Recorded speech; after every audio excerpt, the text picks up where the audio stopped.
One of Resident Evil's most terrifying villains, Dr. Salvador, is quite the mystery. He is mostly known for wielding a chainsaw and attempting to decapitate Leon Kennedy in Resident Evil 4. There was a bigger version of him in The Mercenaries, but that was never canon to the storyline and was only used as a boss in the game mode. But that version of him got me really skeptical of how he can be in the upcoming RE4 Remake.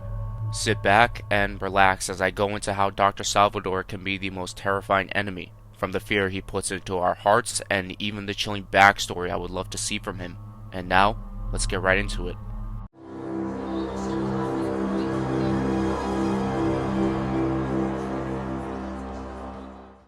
So, looking at his backstory, there really isn't much to know about him, other than wearing a potato sack on his head and using a chainsaw to cut off Leon's head, as I said before.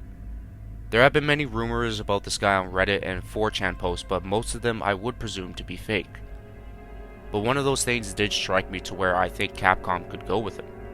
As Dr. Salvador gets taken down more and more, he mutates into stronger forms, leaving his final form being the giant Dr. Salvador we see in The Mercenaries, which seems to be a total badass route Capcom can take, but it brings a lot of questions about how that would be able to fit along with the Big Cheese Village Chief being around and being a potential stalker in the remake.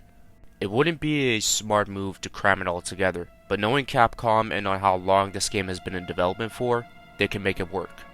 But one thing fans have desperately wanted with Dr. Salvador is a chilling backstory to make him even more terrifying, which is what made Lisa Trevor in RE1 Remake very memorable.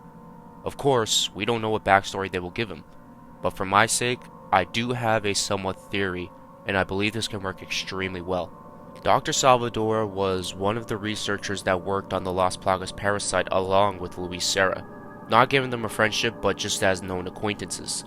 He was a very helpful person in the village, doing what he can to help sick children and adults. But aside from the work he did in the village, he was way more determined to be a part of the experiment of the Las Plagas parasite. Under the influence of Lord Sadler, Salvador continued to work on the parasite and also helping resurrect it. While he was doing that, he thought this could be something to help his family and more importantly the village. But he never knew what the outcome would be until he saw a test subject in the lab. Realizing the terror of what the Los Illuminados cult is up to, Salvador and Luis were planning to escape and help put an end to what the parasite could do to a normal human. But Sadler and Salazar, they were one step ahead. Well aware of their plan, Sadler was able to capture Dr. Salvador, while Luis was able to escape, only to be captured by Chief Mendez, who imprisoned Luis later. Sadler decided to test out one of many dominant species Plaga, and injected it into Salvador, which also gave Sadler control of it before evolving into its adult form. In mere days spending time with his family, the effects were taking its course. One day, he went away from his family until the nighttime, returning with a chainsaw in his hands.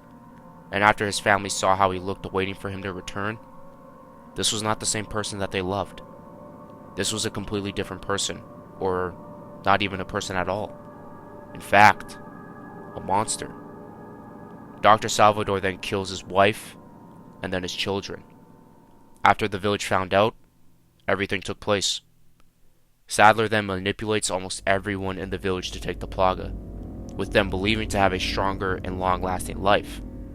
And to those who denied the Plaga, Dr. Salvador would wait for them, as he would end up murdering everyone who didn't want it. The children, however, ended up taking them, but died because their bodies weren't able to handle them. Dr. Salvador would then be lurking among the villagers until Leon Kennedy would be investigating. The dead bodies we saw in this particular scene here in RE4 is what I believe to be the people who denied the Plaga.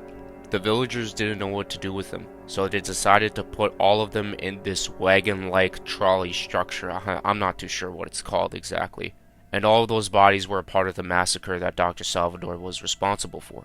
I believe this backstory is needed because we didn't get one in the original. No one knew about him. No one knew who he was before the Plaga took over. We didn't know if he was a good person or a bad one.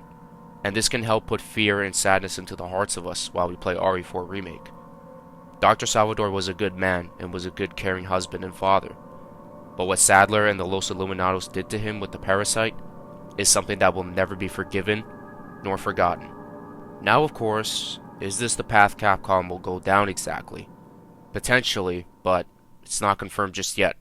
We may have to wait until October for the RE showcase, but this was all coming from the expanded mind of yours truly. With the horror route that RE4 Remake is going, the enemies, or should I say the main enemies, have the potential to be one of the more terrifying enemies in all of the entire franchise.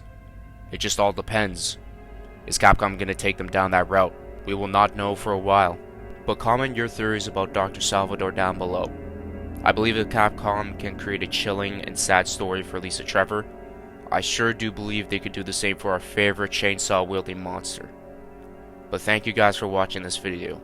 If you enjoyed this video, be sure to leave a like, be sure to hit the subscribe button, and comment down below your thoughts on this video. I hope you guys have yourselves a good day, a good night, and a good sleep, and I'll see you guys in my next video. Peace out, and much love.